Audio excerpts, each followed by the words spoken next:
His story is one of perseverance, talent, and love. Alex Boye is now set to take his positive message and incredible voice to the Mirage, opening up for Jay Leno on Friday. Take a listen. And I'm still breathing.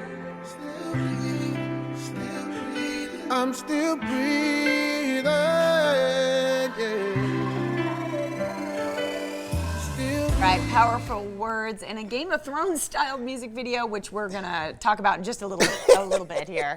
Alex joins us. Good morning, my friend. Morning. How you doing? Sure. Oh, JJ, what's great to happening? have you. Great to have you. I love the video. You're flanked by an army of harpists. That's right. I've just always had this dream. I did literally have a dream that I was in this music video and there was hundreds of harps, and so that's what I did. I just fulfilled my dream. That's awesome. Wow. I love that. Yeah. What are harpists like, by the way? You know, different musicians have different personalities. Yeah. Can you categorize They're a very harpist? chilled, just very chilled, very relaxed. Whatever you ask them to do, they'll do it. That's awesome. They'll pick up their own harps and just, you know, I mean, those things are heavy. Angelic. We need a harpist on this show. That would be great. A blend harpist. There you go.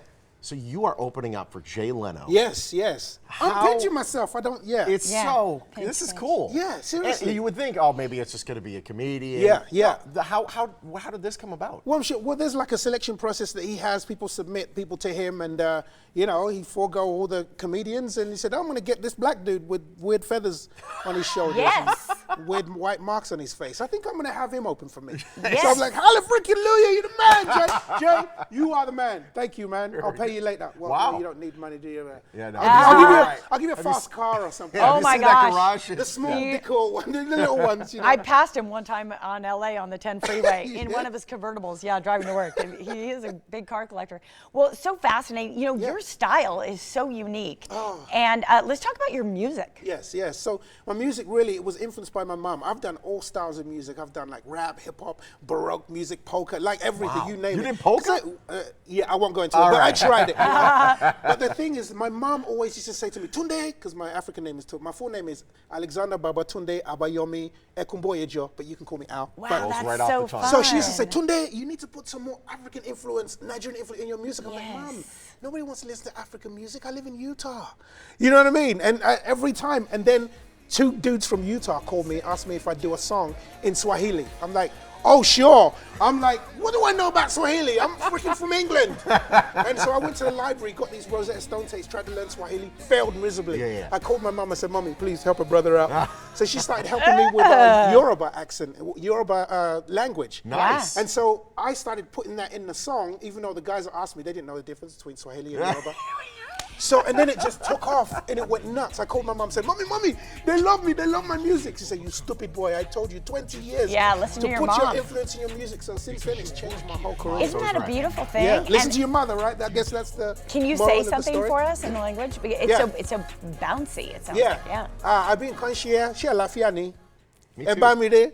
I Yeah. And I love, you have such an interesting origin story. So you grew up in London. Yes, London, but England. then when you were a young gentleman, you were invited to be part of a boarding school. Yeah. To live and attend a boarding school. It Yeah. really kind of shifted your whole trajectory. It was like this experiment. They took people from like broken homes, foster parents and all that type of stuff in bad areas in London, and they put us in this school. And my mom found this brochure at the doctor's or something like that. Next minute, I'm at this boarding school. It looked like these mansions, like Downton Abbey. It was like that. It was a cross between Downton Abbey and flipping Harry Potter without the magic and the moving floorboards and stuff. Okay, So there's these kids from the hood, and we're in these posh places, and we're just tearing the place up. But eventually, we just, you know, there's just something, the teachers and the way we were taught and everything, you know, we changed, man. I mean, my whole life, the trajectory of my life changed since then. You know, they say like your 5 friends you're close to, you know what I mean? You're similar to. Well, the 5 friends I had before I went to boarding school, they're in jail now and all kinds of stuff, and I won't even go into details. So when people say, oh, I don't know where I would be if this didn't happen, I know exactly where I would be. So it was a great blessing. Amazing. Absolutely no question. You have a new album out. Yes, I do. Yes. It's called Coming to America. I keep getting calls. It's like you done a little typo because I'm spelling America with a K. With a K, yeah. But my mother whenever she's in London, she'd say, "How is everything going in America?" And she'd always spell it with a K. So that's kind of another tribute to my mom. Your mom sounds really interesting. Yeah, she's crazy, man. She better get a writer's credit on this thing. Oh, yeah. Give her 0.5% royalties. So we're taking a look at this video again, and tell us a little about it. I've always wanted to be in movies, so I'm like, nobody hires me, so I do it myself. So I make these music videos like movies, and it's been awesome because it's like, I'm starting to get calls, you know what I mean? It's should. like little audition opportunities, and I'm like, this is great. Yeah. Alex, I'll tell you, you got so much electricity just talking to you. Just talking to you today. Your show makes you look boring right now. Honestly, you put it all on the stage. Yeah, we have to, man. You know, it's like you only get one chance most of the time. People see you the first time, and you know, you're trying to get your name out there and everything. And I think for me, I just love performing anyway. Yeah. Even if I did it for free, I'd still do it. Agents, I didn't say that. But yeah, I'd still do it for free.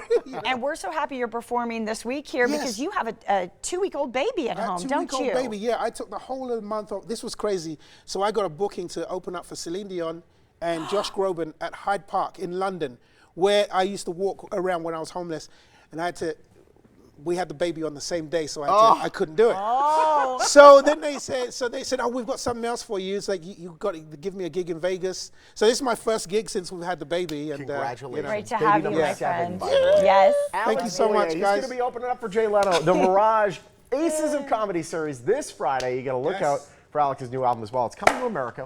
Okay. You heard him. This September. Hey, keep up with Alex online and on social as well. I love it. I want to learn how to do that.